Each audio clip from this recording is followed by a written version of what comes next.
Assalamualaikum warahmatullahi wabarakatuh. Selamat datang di channel Pustaka Gema Media. Kembali bersama saya Om Dodi, penulis buku SKS yang akan menyelami serangkaian soal dan pembahasan soal pengetahuan umum dan pemahaman umum. Dan tentunya nanti akan ada pembahasan tipe-tipe soal seperti ini.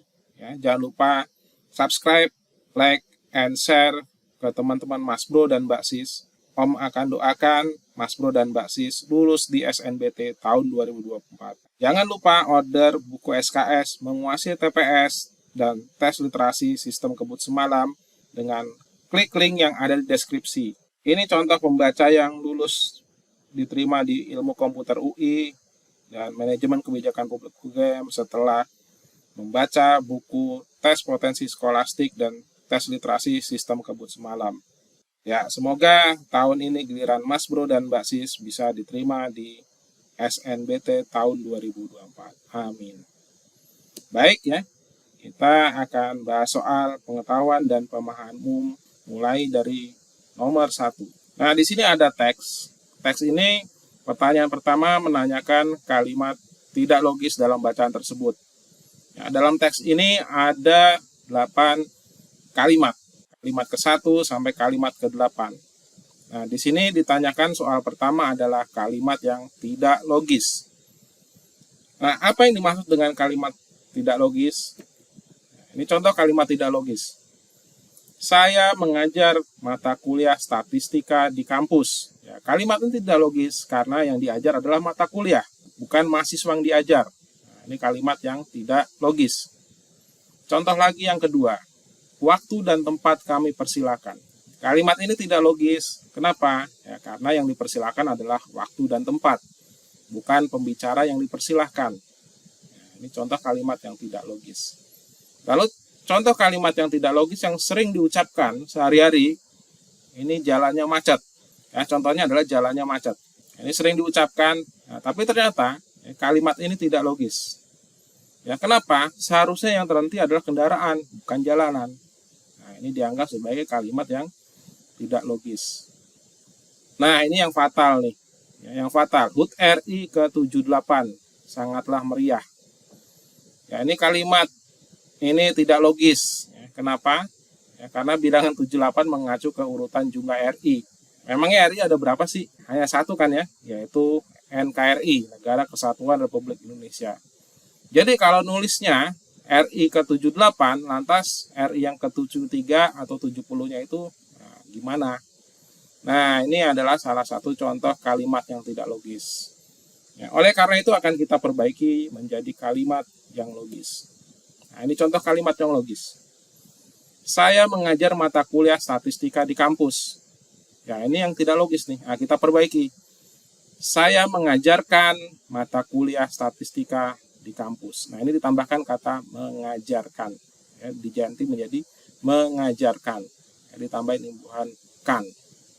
Sehingga kalimatnya menjadi kalimat logis. Lalu tadi ya, waktu dan tempat kami persilahkan. Nah, ini kita ganti nih.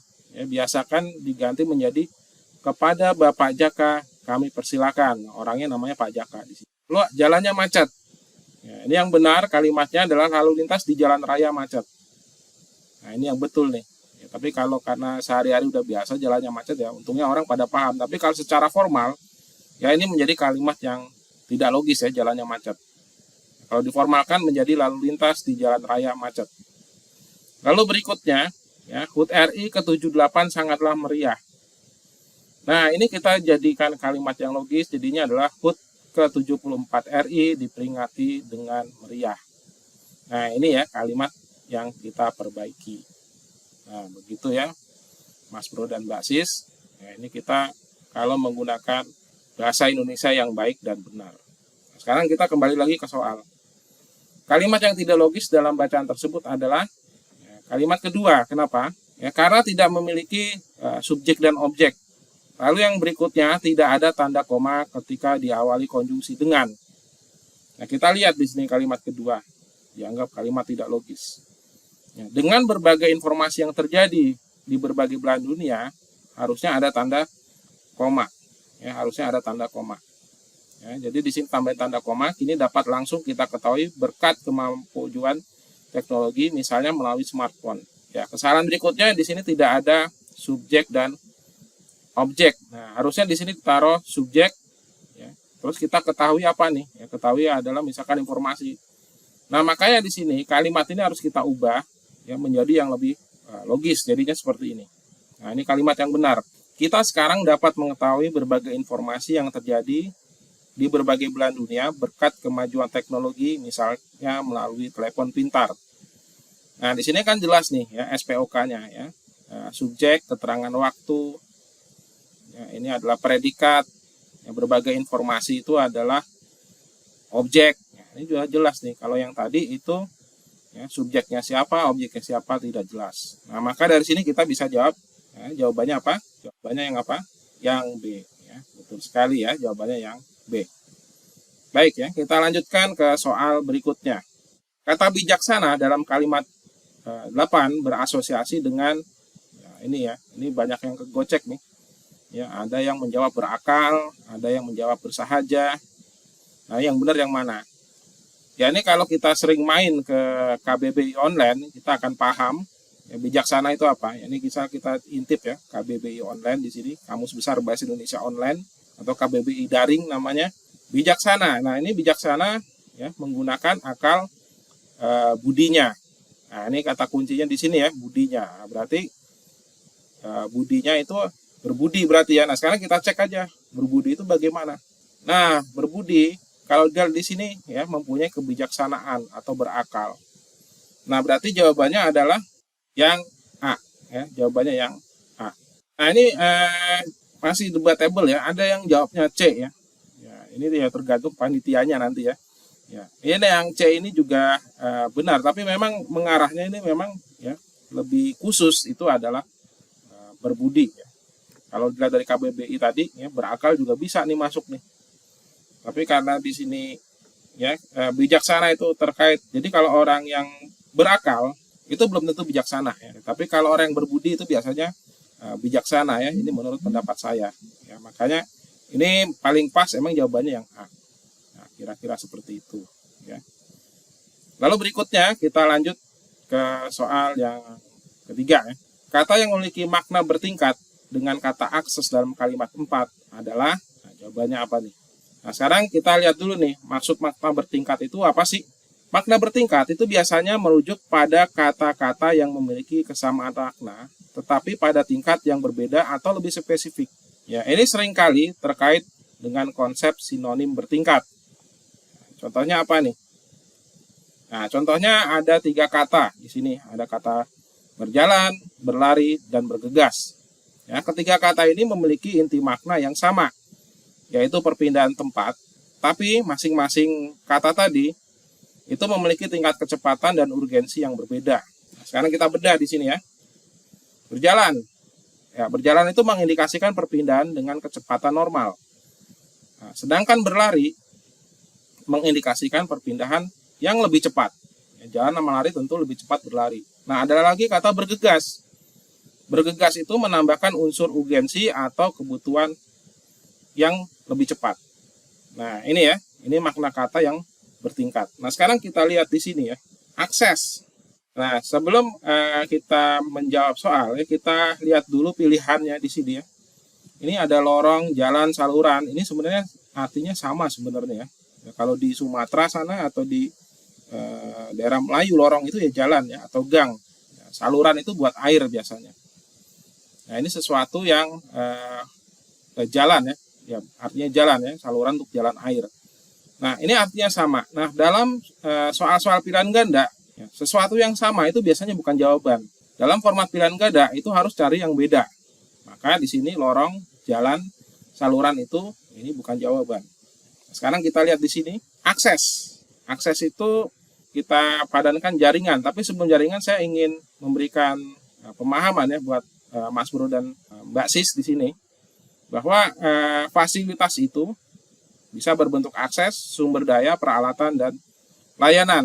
Akses itu merupakan salah satu bagian atau bentuk dari fasilitas. Makanya di sini kalau kalimat 4 ya, kalau kita ganti cepatnya jaringan informasi, ya itu kayaknya kurang enak karena memang jaringan itu lebih sempit. Nah, ini maknanya yang pas adalah fasilitas ya, karena akses itu merupakan salah satu bentuk dari fasilitas. Jadi fasilitas itu bisa berbentuk akses, sumber daya, peralatan, dan layanan ya. Sehingga jawabannya apa? Jawabannya adalah fasilitas. Oke ya, kita lanjut lagi ke soal berikutnya. Kata pepatah ya, dalam kalimat 3 pada bacaan tersebut sama maknanya dengan kata.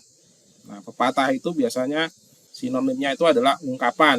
Nah, sedangkan ajaran itu sama kayak petunjuk. Ya, ini sama artinya sama. Jadi sesuatu yang sama itu bukan jawaban. Lalu berikutnya anjuran itu artinya sama kayak nasihat. Nah, ini artinya sama. Sesuatu yang sama itu bukan jawaban. Karena kita pola soalnya adalah soal pilihan ganda, maka di sini kita cari yang beda, yaitu adalah ungkapan. Nah, ini kita sudah dapat jawabannya adalah ungkapan. Oke, baik ya, Mas Bro dan Mbak Sis ya. Kita akan lanjut lagi. Kalimat 6 dan 7 dalam bacaan tersebut mengandung hubungan apa nih?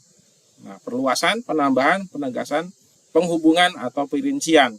Nah, hubungan ini biasanya ada tipe-tipe konjungsinya ya. Nah, ini contohnya misalkan di sini ya. Nah, ini perluasan kalimat. Misalnya ada kalimat 1, dia mahir bermain piano. Kalimat 2, dia juga sangat baik dalam menyanyi. Nah, kalau kita gabungkan, ini harus ditambahkan konjungsi dan. Jadi kalimatnya dia mahir bermain piano dan dia juga sangat baik dalam menyanyi. Ya, ini perluasan kalimat. Nah, ini harus ada konjungsi dan. Lalu berikutnya, ya, penambahan kalimat. Nah, ini penambahan kalimat, ini kalimat satunya dia sudah menyelesaikan pekerjaan rumahnya. Lalu dia kemudian membantu adiknya mengerjakan pekerjaan rumah. Nah, kalau kita gabungkan, ini harus kita tambahkan konjungsi lalu. Ya, lalu di sini. Atau after kalau dalam bahasa Inggris. Dia sudah menyelesaikan pekerjaan rumahnya, lalu dia membantu adiknya mengerjakan pekerjaan rumah. Ya, ini contoh penambahan kalimat. Lalu berikutnya ada penegasan kalimat.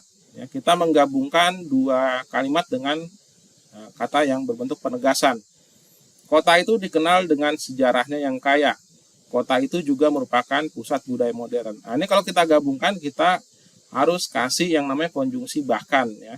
Kota itu dikenal dengan sejarahnya yang kaya, bahkan juga merupakan pusat kebudayaan modern. Lalu berikutnya di sini penghubungan kalimat. Ya, ini penghubungan kalimat di sini ya. Kalimat 1, dia ingin belajar sepanjang malam. Kalimat kedua, dia merasa sangat lelah. Nah, kalimat gabungannya adalah ya, dia ingin belajar sepanjang malam, tetapi dia merasa sangat lelah. Ini sesuatu yang bertolak belakang ya. Pengen cuman nggak punya kemampuan ya, ibarat nafsu gede tenaga kurang ya, NGTK-nya di sini. Nah, ini kalimat gabungannya ini ditambahkan kata tetapi ya, melakukan sesuatu yang menunjukkan sesuatu yang kontras. Lalu berikutnya perincian kalimat. Dia suka makanan Italia. Dia terutama menyukai pizza dan pasta. Ini perincian kalimat. Dia suka makanan Italia seperti pizza dan pasta. Nah, ini penjelasan dari hubungan-hubungan antar kalimat. Sekarang kita lihat di sini kalimat 6 dan 7, perubahan yang begitu besar pada kehidupan manusia dengan segala peradabannya disebabkan oleh kemajuan teknologi yang tidak dapat kita hindari. Nah, kemajuan teknologi yang semakin dahsyat ini jangan sampai menggeser jati diri kita sebagai manusia. Lalu, nah ini tambahin kata lalu nih cocoknya nih ya. Lalu kemajuan teknologi semakin dahsyat jangan sampai menggeser jati diri kita sebagai manusia. Ini cocoknya ditambahin kata lalu. Nah, sekarang kita lihat ya. Jadi kalimat ketujuh ini memberikan informasi tambahan tentang salah satu aspek khusus atau konsekuensi dari kemajuan teknologi yang disebutkan pada kalimat ke-6, yaitu pengaruhnya terhadap jati diri manusia. Maka kita bisa melihat hubungan ini sebagai penambahan ya, atau dalam yang lebih singkat lagi ya. Jadi konsekuensi kemajuan teknologi itu akan ya menggeser jati diri kita sebagai manusia ya. Jadi pakai kata lalu di sini ya. Nah, sehingga jawabannya apa, Mas Bro dan Mbak Sis? Jawabannya adalah hubungan penambahan. Oke ya, alhamdulillah ya kita sudah menyelesaikan soal PPU. Ya, jangan lupa Mas Bro dan Mbak Sis ya, order buku SKS menguasai tes potensi skolastik dan tes literasi. Om doakan ya, Mas Bro dan Mbak Sis itu bisa lulus di SNBT tahun ini 2024. Ya, jangan lupa kalau ini berguna, share ke kawan-kawan kalian ya. Jangan lupa subscribe ya, dan jangan lupa nyalakan lonceng ya. Baik ya. Assalamualaikum warahmatullahi wabarakatuh.